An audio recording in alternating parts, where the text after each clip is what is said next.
아까 말씀드린 대로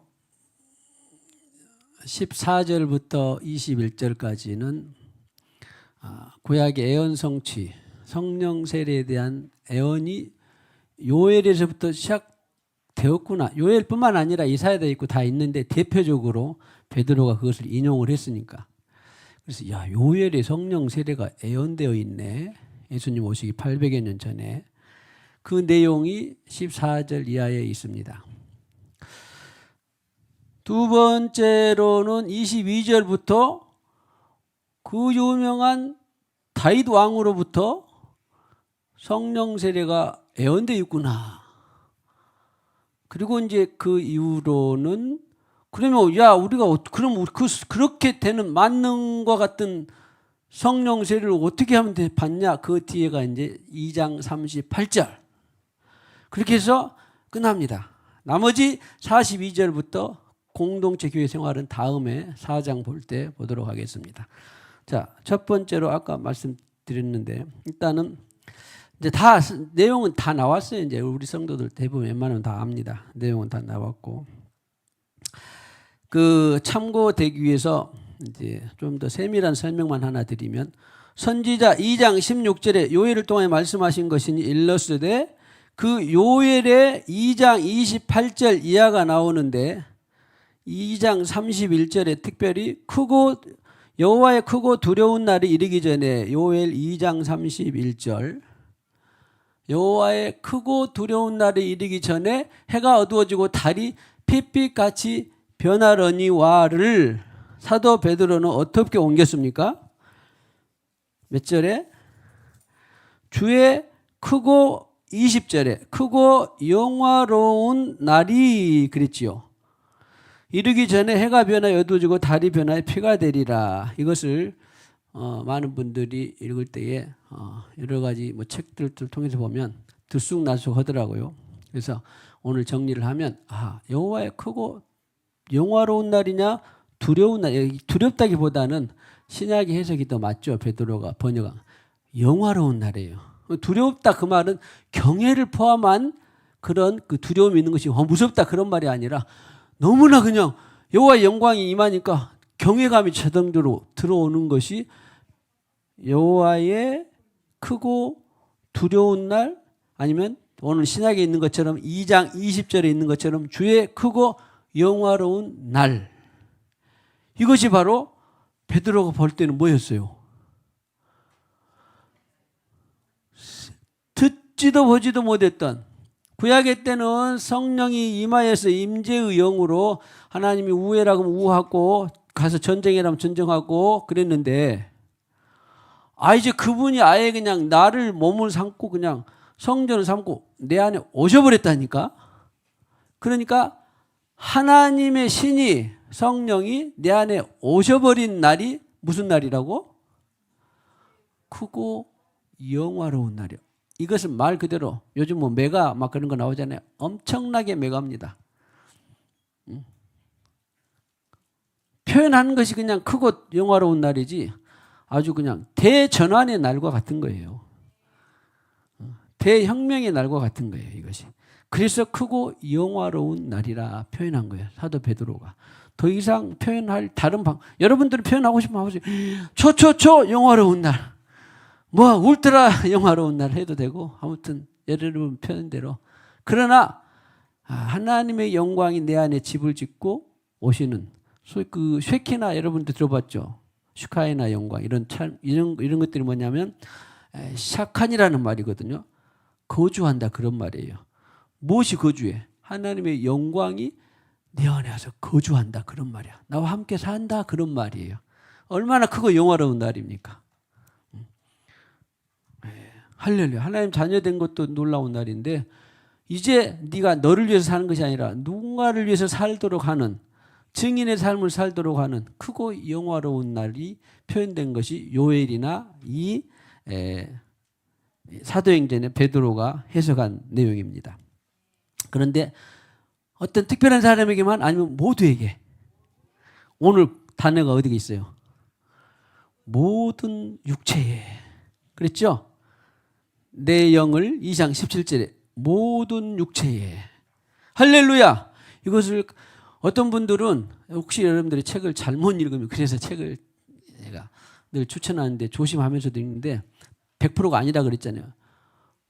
뒤에는 남종과 여종이라고 그러는데 아니 여기는 뭐 목회자들이나 특별한 사역자들만 선교사들만 부어주는 거 아니에요? 그래서 그때는 성령 세례가 단회적이 아닌가요? 단회적이란 것도 뒤에 보면 몇 년 뒤에 또 나와 4장 30절 또 나온다. 그러면 말이 안 되잖아요. 성경이 모순이잖아요. 그래서 그런 것도 지워버려야 돼요. 이 신학자들 또 그런 신학자들이 있다니까. 그래서 제가 주의를 시키는 것이고 단회적인 것이 아니라 어떻게 해야 돼? 성령 세례는 모두에게 계속적이어야 된다. 계속 이루어져야 된다. 예수님 때로부터 오순절 성령 강림 사건부터 특정한 사람에게만 아니라 뭐다? 모두에게. 제가 이것을 환기시키는 것은 뭐냐면 혹시 여러분들 어떤 책을 읽거나 어떤 또 미디어를 통해서 무슨 설교를 듣더라도 그렇게 율법적으로 단회적이다 또는 특별한 사람만 받는다 그런 것을 여러분들이 비진리로 빨리 캐치하라 그런 말이에요. 왜? 방금 내가 말했어요. 성경이 말했어요. 모든 육체에게. 그 다음에 단회적으로 계속적으로 이루어. 그래야 맞을 것 같아요. 아니면 단회적으로 특정한 사람이 이루어져야 맞을 것 같아요. 아니죠. 생각해 보세요. 모두에게 계속적으로 이루어져야 말이 맞죠. 성경도. 할렐루야.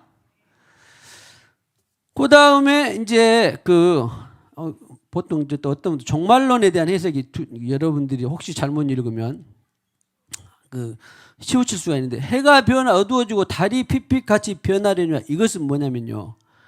해는 하나님을 상징한다 그랬잖아요. 예수 십자가 사건 때에. 자, 크고 영화로운 날이 이르기 전에가 이때 오순절이 정확히 오순절 성령 세례가 임할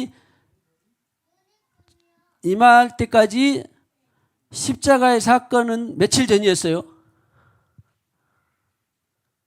크고 영화로운 성령 세례가 임하는 이 날이 있기까지 십자가의 사건은 며칠 전이었어. 50일. 53일? 부활 후 40일. 그러네. 그러니까, 영리하네요. 어떻게 그렇게 계산을. 부활 후 40일 플러스 10일 성령 세례가 임했으니까 돌아가실 때는 53일 전이었잖아요. 6월절. 그러니까 이때가 언제냐면 해이신 하나님이 자기 아들이 죽는 것을 알긴 알지만 차마 못 볼 정도로 상징을 나타내기 위해서 해도 그 낮이지만 해가 어두워지고 달은 뭐냐면요. 달도 오죽이 있으면 달은 그 6월절이 이 부활절을 계산해 보면 만월이 지난 다음이니까 만월 며칠 다음이니까 보름쯤이에요. 보름쯤하고 조금쯤에 이런 달하고 다르죠. 그러니까 오죽에서 그 보름쯤의 달이 핏빛처럼 보였다는 성경은 피가 되리라 했는데 신약에는 피처럼 구약을 보면 핏빛같이 되었다라고 할 정도로 기후가 그렇게 해서 십자가 사건을 그렇게 가린 거예요. 안 보이게 했단 말이 아니라 그 참혹한 현장을 일기를 통해서 대변해 주는 것이 바로 해가 변하여 어두워지고 달이 변하여. 그런데 제가 그날 그 시간에 있어 보지는 않았는데 성경은 그렇게 말해요, 안 해요? 성경은 뭐라고 말하냐면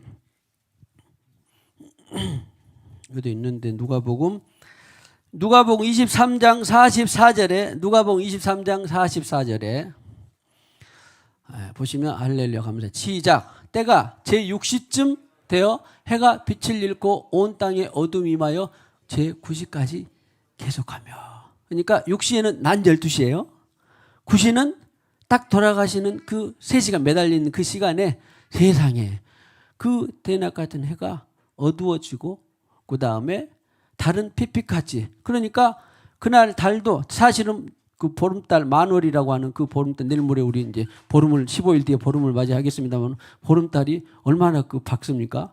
그런데도 그것이 핏빛처럼 되었다라고 하는 기상 현상을 나타내는 것이 바로 이 성령 이 십자가 사건이었는데 크고 영화로운 날이 성령 세례가 임하는 크고 영화로운 날 그날을 맞기까지는 무슨 과정이 필요해요? 예수 십자가 과정이 필요해요. 그래서 뒤에서 보면 예수 십자가에 죽으시고 부활하시고 그 다음에 다 예수님 과정을 맞춰 놓으시니까 2장 33절에 보면 너를 통해서 내가 지구상에 성령 세례를 베풀 자격을 주었다라고 하는 내용이 2장 33절입니다. 사도행전 2장 33절에 보니까 하나님이 오른손으로 예수를 높이심에, 사도행전 2장 33절, 하나님이 오른손으로 예수를 높이심에 그가 보내신 성령을 받아서 오늘 너에게 부어주셨다. 같이 시작. 하나님이 오른손으로 예수를 높이심에 그가 약속하신 성령을 아버지께 받아서 너희가 보고 듣는 이것을 부어주셨느니라. 그래서 예수님께서 그 십자가의 세를 받으시고 부활 후 40일 그리고 10일 동안 기도를 통해서 우리에게 성령을 보내주셨구나. 그래서 그것을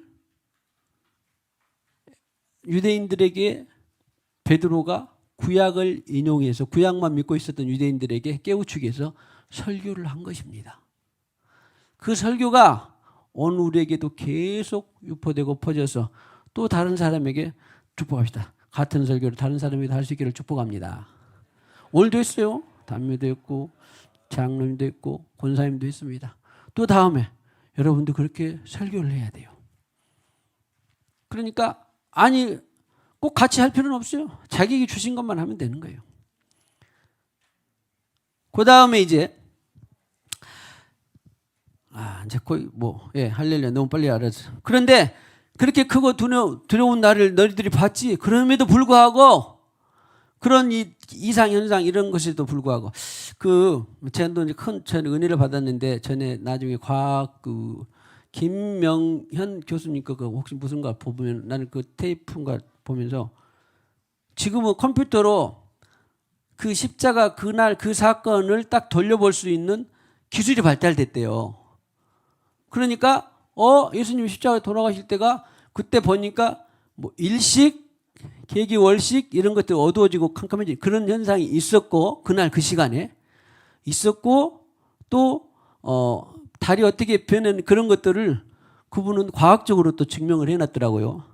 이제 그런 것은 여러분들이 알아서 해보시고 아무튼 중요한 것은 이것이 확실한 애언적으로 과학적으로 역사적으로 확실한 사실이구나. 할렐루야. 그것이 더 믿어지기를 축복합니다. 자, 그 다음에 그런 중에도 불구하고 사도행전 2장 21절에 보니까 그러거나 말거나 난리통이든지 말든지 핵이 터지든지 전쟁이든지 달이 변하고 천체 기후가 이상하고 막 황금비가 떨어지고 이상하네.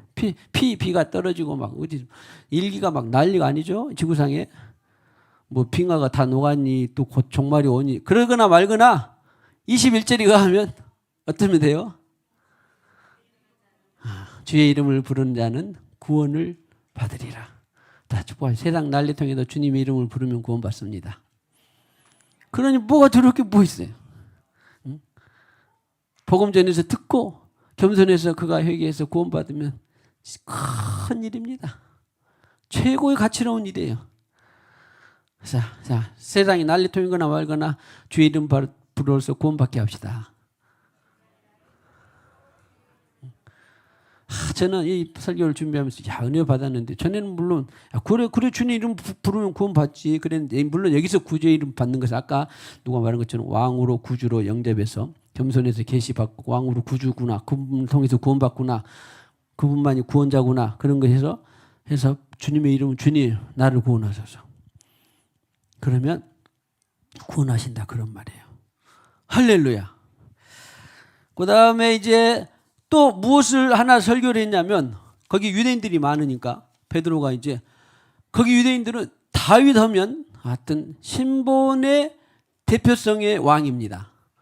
그러나 그 왕도 실수도 있었고 허물도 있었지만 그러나 하나님의 뜻을 제일 많이 이스라엘에 실현하려고 애쓰고 인정받은 왕 중에 하나가 지금까지 3000년 전부터 지금까지 유일하게 다윗 왕이에요.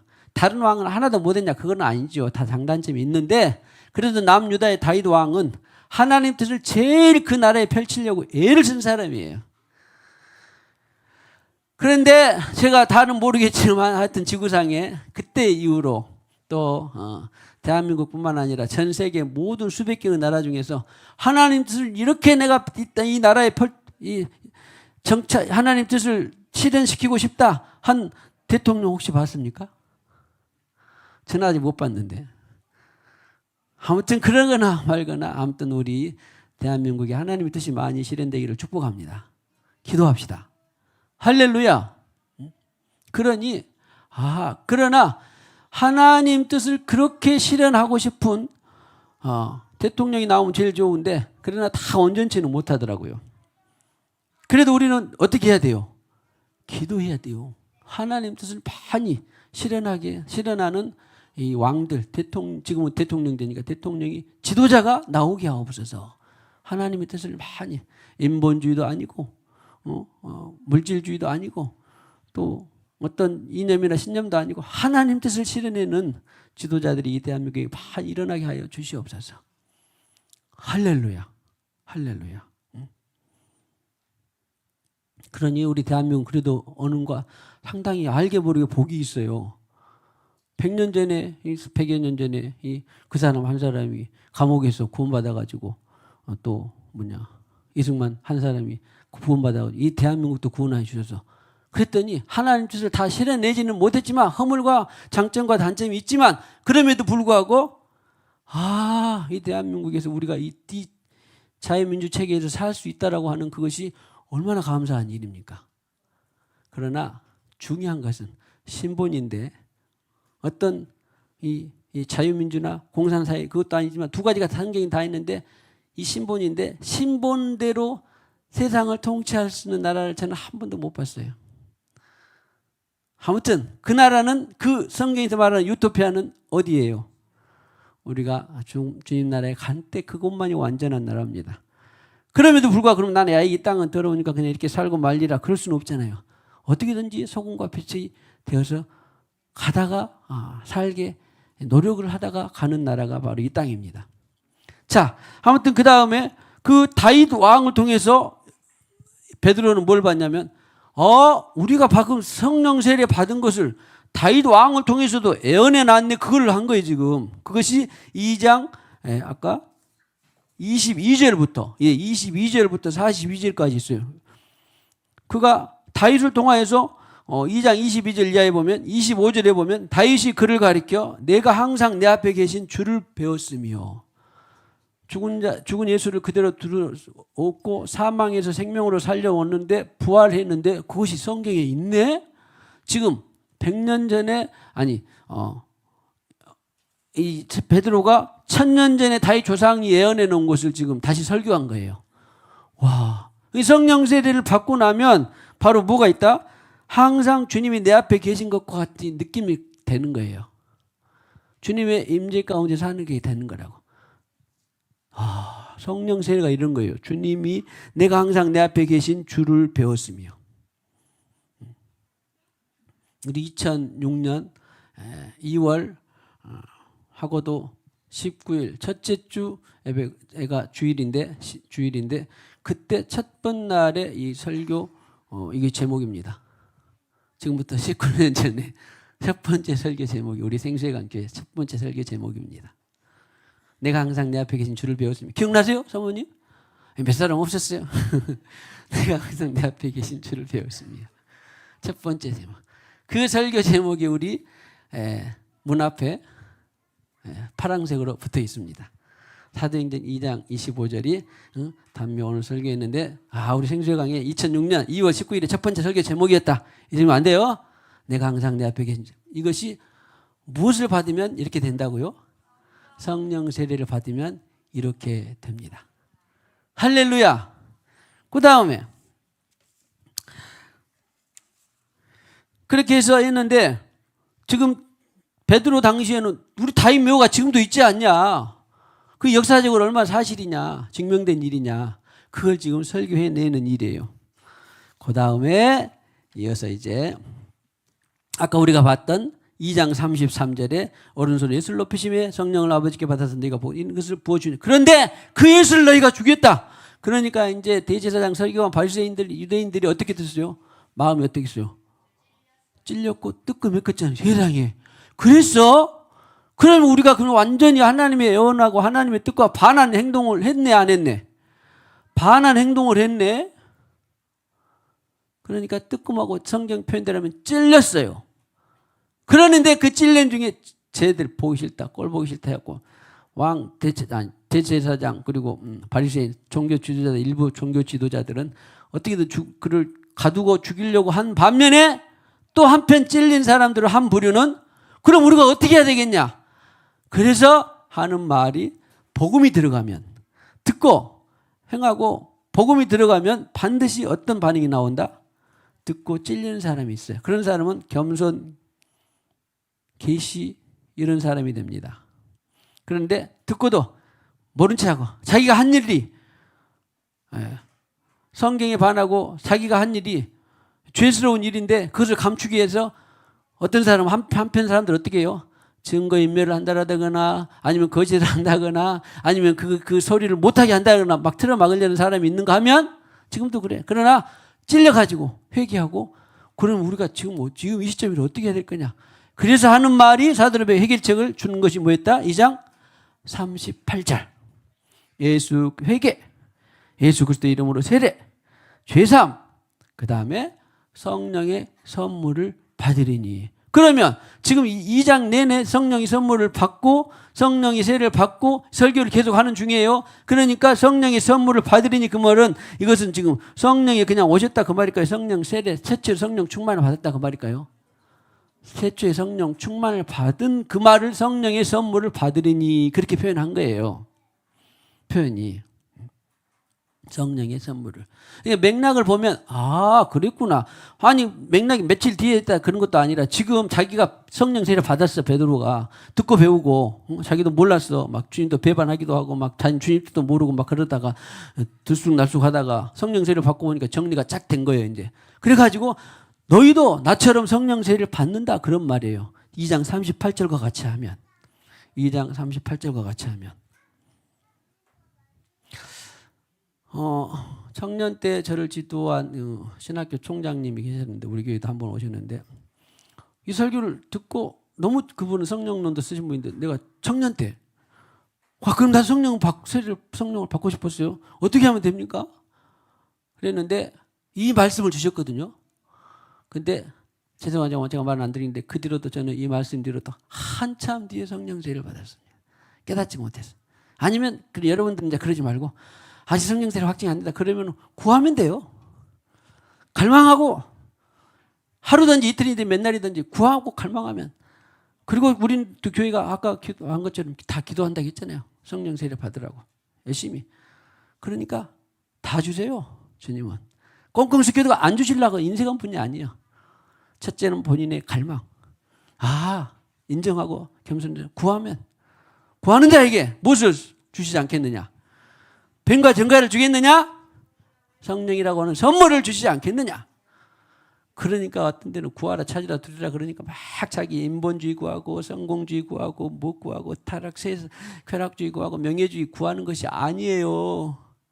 마태복음 7장에 나오는 그 구하는 것은 구하라 그러면 뒤에 글을 읽어야 되는데 성령의 선물을 주시린다.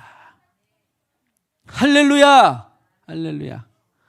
왜냐하면 저도 그래 봐서 알아. 뭐 구하라 찾으라 두리라 그까지만 있고 찾는 적이 열려 막 아무래도 안 열리더라고. 나중에 봤더니 성령의 선물 하나 받으면 다 받은 거나 마찬가지예요. 성령의 선물을 받으리니 했습니다. 할렐루야. 2장 38절을 많이 선전하시길 축복합니다. 그 다음에 거기까지 해서 오늘 다음에 초대교회 신앙공동 생활은 다음에 하고요. 그렇게 해서 자 정리하면 성령의 세례를 받게 하는 것 그리고 성령의 성령의 충만을 받게 하는 것 그 다음에 예언되어 있다고 하는 것 그 다음에 한술 더 떠서 부활하신 주님의 영이 바로 성령 세례다라고 하는 성령이라고 하는 것 그거 해봅시다. 불로 충만하게 하옵소서. 물길 같은 주성령 하고 그 다음에 이제는 아까 한 가지만 더 첨언하면 성령의 세례를 받고 나면 다윗의 예언처럼 생명의 길을 내게 보이시리니. 거기 있죠? 자, 보세요. 내 앞에 계신 주를 배웠으며, 시편의 인용이거든요. 그것은 시편의 인용. 다윗이 성령 세례가 임한다라고 하는 그 예언은 시편 16편 이하에 있는 건데, 다윗도 알았는지 몰랐는지 모르겠지만 그냥 예언의 영이 임해서 한 거예요. 성령 세례를 받고 나면 항상 주님이 내 앞에 있는 것과 같이 되고 그 다음에는 생명의 길을 보인다. 저는 이 말씀이 참 좋습니다. 그때부터 생명의 길을, 저의 생명의 길을 보이는데, 그 생명의 길을 따라가는 것이 소위 우리가 말하는 영을 따라가는 거예요. 영을 따라가면 자동적으로 생명이 돼. 나에게도 생명이 되고 누군가에게도 생명이 돼. 생명의 길.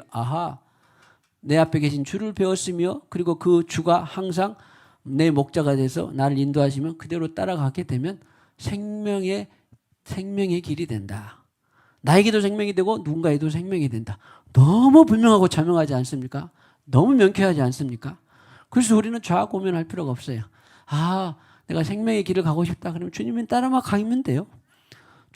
혹시 주님 못 따라간 것은 투덜거리든지, 주님한테 항변하든지, 주님한테 좀 길을 바꾸지라고 하든지, 아니면 주님과 거래를 하든지, 아니면 주님하고 잘 절충을 하든지, 아니면 또 바꾸시라고 하든지. 그러나 나는 이제 그런 거 하지 않습니다. 그냥 주님 가는 대로 따라가기만 하고, 만약에 내가 힘이 붙인다 그러면 또 도와주세요 하기도 하고, 나도 모르게 그냥 못 가버렸네 그러면 다시 회개하고 또 가고, 저는 그 이상도 기하 이하도 없습니다. 할렐루야. 그렇게 해서 일생을 걸어가고 영광스럽고 기쁘고 감사하게 달려가고 마치는 저와 여러분이 되시기를, 우리 교회가 되시기를 주님의 이름으로 축복합니다. 자,